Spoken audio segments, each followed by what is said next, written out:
তো আমরা কুয়াকাটাতে এই স্বপ্নরাজ্য পার্ক অ্যান্ড রিসোর্টে উঠেছিলাম। এটা খুবই সুন্দর একটা পার্ক।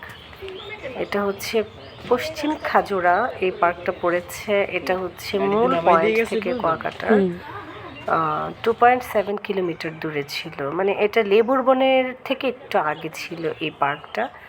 পার্ক অ্যান্ড রিসোর্ট আর কি। ভীষণ সুন্দর ছিল এই পার্কটা, ছোট ছোট কটেজের মতো ছিল পার্কের মধ্যে। তো এখানে অনেকগুলো ছোট ছোট ডুপ্লেক্স কটেজ ছিল।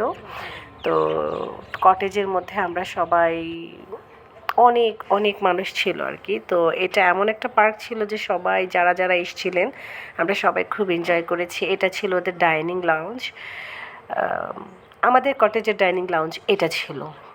এক একজনের এক এক রকম হতে পারে, আমাদের এটা ছিল। যে বেডরুমে নিয়ে খায় ওরা বেডরুমে খেতে পারে বা এখানে ডাইনিংয়ে এসেও খেতে পারে। রিসোর্টটা খুবই সুন্দর, ছিমছাম। যারা আসলে বয়স্ক মানুষ নিয়ে যায় তাদের তো আসলে মানে বিচে কিছু করার থাকে না বা ঘোরার কিছু থাকে না। এই ধরনের কটেজ বা রিসোর্টে গেলে হয় কি অনেক অ্যাক্টিভিটি থাকে বয়স্ক মানুষদের জন্য। তো আমাদের সাথে ছিল দুজন বয়স্ক মানুষ যারা কিনা আমাদের মতো এত ঘুরতে পারবে না, হাঁটতে পারবে না। তো আমরা এই জন্য এই রিসোর্টটাকে চুজ করেছি, কারণ ওনারা যেন ভিতরে রিসোর্টে আমাদের সাথে না যেতে পারলেও রিসোর্টে বসেই তারা যেন অনেক এনজয় করতে পারে। এই জন্য আমরা এই রিসোর্টটাকে সিলেক্ট করেছিলাম। তো আমরা যখন চলে যেতাম ওনারা ভীষণ এনজয় করতো। ভিতরে হাঁটতেন, পার্কের মতো বসতেন এখানে সেখানে, এবং খুব সেফ ছিল। এখানে খুব মানুষ অল্প, তো একটা গ্রামের ভাইব আসে। পুকুর ছিল, ঘাট ছিল, তারপরে দোলনা ছিল, অনেক কিছু ছিল যেগুলো ওনারা আসলে খুব মজা করছিলেন, দেখেছেন। মানে সারাক্ষণ এনজয় করার মতো একটা পরিবেশ ছিল। তো রিসোর্টটা দেখতে পাচ্ছেন প্রচুর প্রচুর আইটেম ছিল যেগুলোতে আসলে এনজয় করার মতো, সময় পাস করার মতো। আর ভিউটা এত সুন্দর ছিল যে যে কারোরই এখানে অনেক সময় মানে একা বসেও কাটিয়ে দেওয়া যাবে, এত সুন্দর ছিল রিসোর্টটা। তো আমি যতটুকু পেরেছি রিসোর্টের ভিডিও করেছি। এদিকে আমার মেয়ে অনেক খেলেছে, অনেক এনজয় করেছে।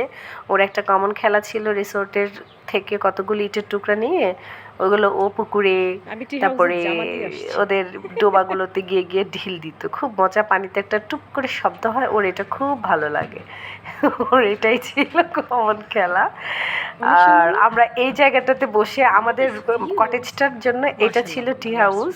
সো আমরা এই টি হাউসে বসে সকালে ব্রেকফাস্ট করেছি ম্যাক্সিমাম দিনই।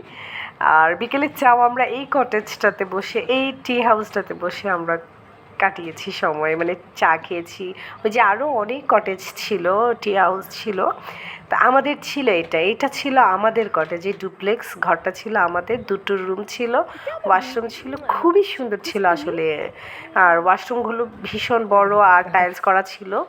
টিনের ঘর হলেও কাঠের ডুপ্লেক্স ছিল, এগুলো ভীষণ সুন্দর ছিল। এই যে অনেক দোলনা, আমিও খেলছিলাম, আমার মেয়েটাও খেলছিল, অনেক মজা করেছি আমরা। আমাদের এরিয়াটা একটু বেশি রিজার্ভ ছিল অন্যদের তুলনায়। তো আমরা অনেক মজা করেছি এখানে। এই যে আমার মেয়ে আর আমার হাজব্যান্ড অনেক খেলা করেছে। এখানে অনেক ধরনের খেলা ছিল, শুধু যে দোলনা তা না, একটা শিশু পার্কে যা যা থাকে অ্যাক্টিভিটি এভরিথিং এখানে ছিল। এনাফ প্লেস ছিল। তারপরে এই রিসোর্টে কিছু ডাকই ছিল, সোয়ান, রাজহাঁস। ওই ডাকগুলো এমন মজার ছিল, ওরা আসলে মানুষের সাথে থেকে থেকে শিখে গেছে আর কি, মানুষে কি বলতে চায় কথাগুলো বুঝে ওরা।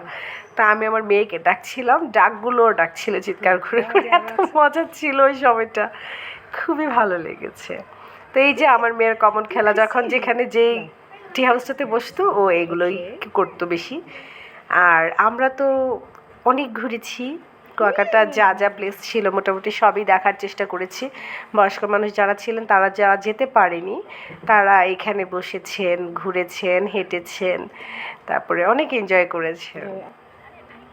তো এই তো ভিউ, এটা অনেক সুন্দর ভিউ। আর এটা বেশ বড় একটা ছোট গ্রামের মতো একটা রিসোর্ট, খুব ম্যাডাম ছোট ডাকতেছে। হ্যাঁ, বলা যান, যাবে যান, না, যান, একটা ছোট্ট গ্রাম যেরকম আচ্ছা। হয়, অনেকগুলো ঘর, অনেকগুলো নারকেল কেটে বাড়ি, কেটে দিয়ে গেছে। পুকুর, বলছি মগে জগে দিয়ে তারপর দেন। ডোবা, কটেজ, এরকম আর কি, মানে খুবই কি জানি সুন্দর কই যাবে। আর গুছানো, ছিমছাম পরিপাটি, কি সুন্দর না ভালো। আম্মা? আসলে এটা হাইলি রিকমেন্ডেড।